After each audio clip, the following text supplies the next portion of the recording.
Welcome to Voices from Convention. I'm Marta Lawrence. I'm joined by Nicholas Graham of the Huffington Post. For any of you out there who don't know the Huffington Post, it is the world's most popular blog. Depending on the day, you check the various rating sites. So, you know, Nicholas, you were on the panel that I helped moderate on new media, and you know, you're kind of an outsider in the intercollegiate athletics community. So I would imagine you had some kind of eye-opening experiences as it pertains to new media. What are some of the challenges you see universities facing? Well, I think one of the major challenges is kind of breaking down institutional barriers. I think that a couple of our panelists, Keith and Pat in particular, were very kind of eloquent about explaining just how difficult it is to kind of pitch these new forms of media to their staffs, to their administrations, to try to get people to kind of take the leap. Because as you said quite rightly in the panel, it's a very ethereal thing, the internet. You know, there's no kind of real tangible quality like a press release or something like that.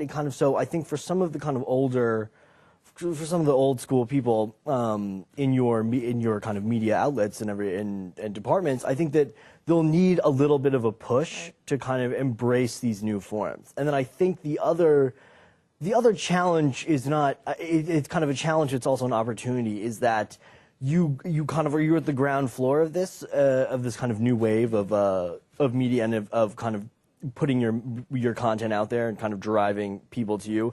And so it's initially going to be a kind of bit difficult. You'll see some missteps. But on the flip side, there's so much room for growth. You guys have so much potential in that I think that once you kind of make those first steps, you'll see your kind of growth become exponential. And I think that's kind of, it's a very exciting place to be. Because I remember at Huffington Post, I've been there for about a year and a half now. We are so far from where we were when I first joined, and it was so exciting. And I think that you guys kind of really have that to look forward to. You know, one of the things you mentioned in the panel, and I think it's an absolutely great point, it's this idea of just throwing stuff against the wall and seeing what sticks, experimentation, right? Completely. I mean, I think, yeah, and that kind of gets back to the point about trying to get your staffs to embrace this, because there are certain ideas and formulas that are known and work and stuff, but the things that are really breaking ground and where you can really see what works for you is you build off those concepts in your own way and you experiment with them. And a lot of the times, you know, sometimes it's just not going to work. You're going to feature something, you're going to have a new widget or there's going to be some new content that you're kind of excited about, and you're just going to be totally disappointed that your readers just are not as excited about it as you. And so you pull it down and you start over again. And eventually you'll find the content that works for you and works for your readers.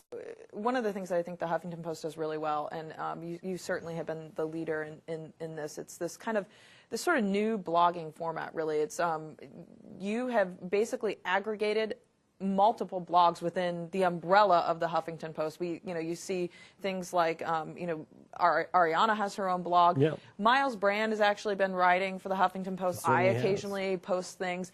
Talk to me about, one, why it's important to have all these different voices, and two, how groups like the NCAA and other places could maybe benefit from participating in an external site and potentially driving traffic back to their own. Well, yeah, I mean, I think kind of as the web has made the world much bigger. It's made, you just have access to so much more information, to so much content. And so it's kind of hard to find, to search through the wilderness, really, that is the kind of internet, to find the content that you think you're really going to like, or that you do that. And that kind of one of the purposes that we try to serve is a kind of way of searching for you and of clearing away some of the clutter and saying, there's so much out there, but this we, the editors of the Huffington Post, we think this is kind of the most interesting, relevant stuff that you should be reading. One thing that's great about blogging for us is that we just provide a very large platform for you to put your voice out there. You know, we don't edit blogs for content. This is your voice. Right. We simply provide the megaphone, and kind of that's what we want. And so when Miles blogs for us, it is Miles's voice kind of speaking in a much larger way than he would be able to if he were kind of just limiting his his kind of output to normal media. And it's beneficial, I think, to you guys because it just gets miles out there, right. and it gets kind of, you know, some of your student athletes have blogged for us, and it gets their name out there, and it gets their content out there, and people who wouldn't say normally visit the AA zone are kind of drawn to it because this content is now in front of them. The last question I guess I would have for you is, are you open to universities approaching you if they have content that they want to maybe put on the Huffington Post? Absolutely. I mean, if you have student athletes that want to blog, that have something interesting or kind of a point of view about something, or if you've got administrators, or, you know, really kind of, we are looking for people who are passionate and who kind of are talking about an issue that we think is relevant, and sports is never irrelevant because it's such a large part of kind of American public life. Should they contact you directly, or? Yeah, I mean, you can also you can kind of send emails to Huffington Post. You can go to the Huffington Post website, and there's a contact us form. That's HuffingtonPost.com. HuffingtonPost.com. And yeah, I mean, we just kind of we kind of want to put as much stuff out there as we can, so that people can kind of sift and kind of read for themselves and think this is kind of the great content that we find here. It's all about community, all about people coming together on the web. I mean, it's a running conversation. Right. So, Nicholas, I really enjoyed our panel today. I really enjoyed our conversation now. Thanks so much for making out to Washington, D.C., and for participating in Voices from Convention. Thank you so much for inviting me. Thanks, everybody. Stay tuned to ncaa.org for more Voices from Convention all throughout this convention week. Thanks so much.